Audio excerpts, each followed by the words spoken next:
नमस्कार बंधुरा केमन आছেন সবাই आशा करी सकले भालो आছেন आमिও भालो आছি। आजकेर भिडियोटा रातेर थेके शुरू करছি। কিছুদিন आगे बाजार থেকে এই গাংমোরলা মাছটা নিয়ে এসেছিলাম। তো রাত্রে দুপুরের কোনো রকম খাবার দাবার ছিল না বলে মা এখনই মাছটা রান্না করবে, গরম গরম ভাতের সাথে খাওয়া হবে। আর প্রথমে তেল কড়াইতে দেওয়ার পরে কয়েকটা পাঁপড় ভাজা ছিল, সেগুলো ভেজে আমার ছেলেকে দিয়ে আসা হলো। ওর এই পাঁপড় খেতে খুব ভালো লাগে। আর এখন দেখো মৌলা মাছগুলোকে নুন হলুদ মাখিয়ে সুন্দর করে হালকা হালকা করে ভেজে নিতে হবে।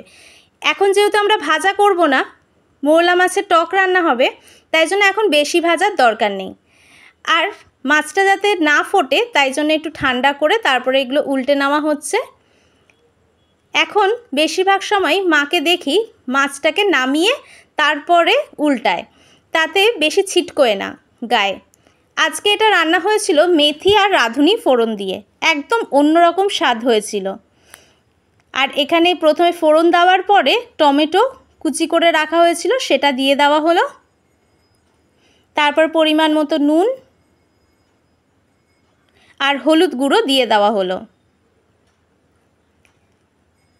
এর আগেও আমি এই মাছটা এনেছিলাম, ভাজা খাওয়া হয়েছিল, পাতুরি খাওয়া হয়েছিল, তোমাদেরকে তো শেয়ার করেছিলাম।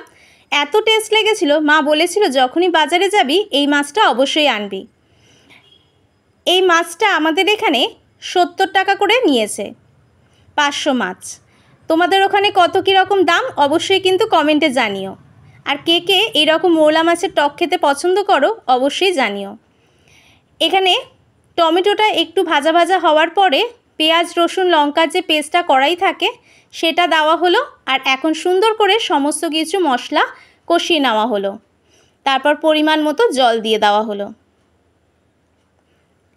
এই যে ঝোলটা দেখছো এটা বেশ টক টক লাগে, খেতে এত স্বাদ হয়। অবশ্যই কিন্তু এরকমভাবে তোমরা টক বানিয়ে খেয়ে দেখো।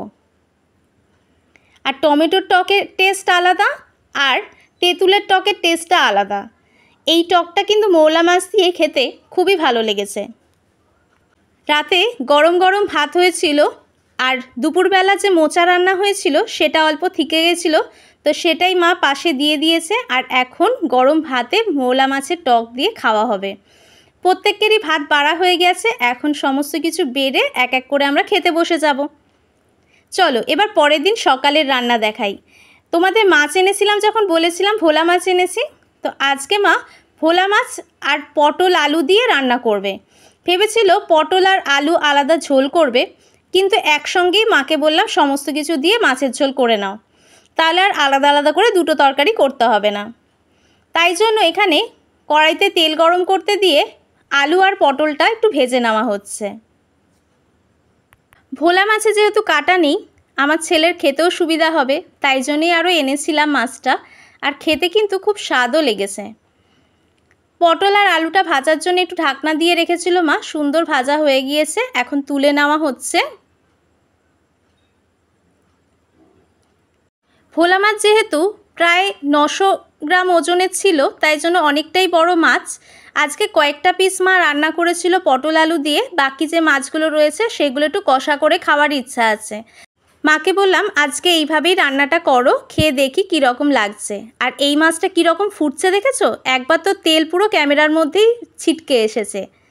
তো এটাও কিন্তু নামিয়ে রেখেই উল্টে নেওয়া হচ্ছে। এর মাছের মধ্যে ভেতরে একটা ডিমের মতো অংশ ছিল, সেটাও বেশ খেতে টেস্টি লেগেছে। আর সামুদ্রিক মাছের মাথার মধ্যেও কিন্তু অনেকটাই মাছ থাকে। আর আজকে এই লেজা 2 পিস মাছ আর বেশিরভাগই ডিম আর পেটির মাছগুলো যেগুলো পাতলা ছিল সেইগুলোই ভেজে নিয়ে মাথা সমেত রান্না করা হয়েছিল। এখন মাছ ভাজা হয়ে গিয়েছে, তো তুলে নেওয়া হচ্ছে। এবার কড়াইতে তেল গরম করতে দেওয়া হলো, তার মধ্যে জিরে ফোড়ন দিয়ে দেওয়া হলো।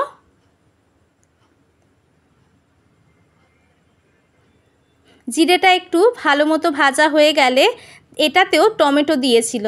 আর এখন টমেটো এনেছি যেহেতু, রান্নায় টমেটো দিলে বেশ আলাদা একটা স্বাদ পাওয়া যাচ্ছে। তাই জন্য মাকে বলি টমেটো দিয়ে মাছের ঝোল করবে, তাহলে খেতে আরও স্বাদ লাগবে। এতেও পেঁয়াজ রসুন লঙ্কা পেস্ট দেওয়া হলো, তার মধ্যে নুন হলুদ পরিমাণ মতো দেওয়া হলো। আগে টমেটো দেওয়ার সাথে সাথেই খুব সুন্দর গলে যেত, এখন কি জানি টমেটোগুলো বেশ সুন্দর শক্ত শক্তই থাকে। এখন জিরে গুঁড়ো ধনের গুঁড়ো দেওয়া হলো। এবার সুন্দর করে মশলাগুলোকে কষিয়ে নেওয়া হচ্ছে। এখন দেখো মশলাটা সুন্দর করে কষিয়ে নেওয়া হচ্ছে। লঙ্কার গুঁড়ো অল্প সামান্য পরিমাণ মাকে দিতে বললাম, দিতে নাই করছিলাম, তাও মা অল্প দিয়েছে। তবে আমাদের ঘরোয়া রান্নায় কোনো রং আসার তো কোনো ব্যাপার নেই, যেরকমই হয় আমরা হালকা পাতলা খেতেই কিন্তু পছন্দ করি। এখন দেখো সমস্ত মশলা কষে গেছে, তাই মাছগুলো দিয়ে দেওয়া হলো। আর এখানে পরিমাণ মতো জলও দিয়ে দেওয়া হচ্ছে। একটু বেশি করেই ঝোল দেওয়া হয়েছে, কারণ আমরা আজকে তো এই তরকারি দিয়েই দুপুরে খাওয়া হবে। আর কালকের যে আমরা রান্না করেছিলাম দেখালাম একটু আগে, মৌলা মাছের টক, সেটাও অল্প থেকে গিয়েছিল। তো দুটো রকম মাছ দিয়েই আমাদের আজকে দুপুরের খাবার হয়ে যাবে। তো চলো এবার দেখে নেওয়া যাক। মাছ তো পুরো রেডি, ফুটেও গেছে।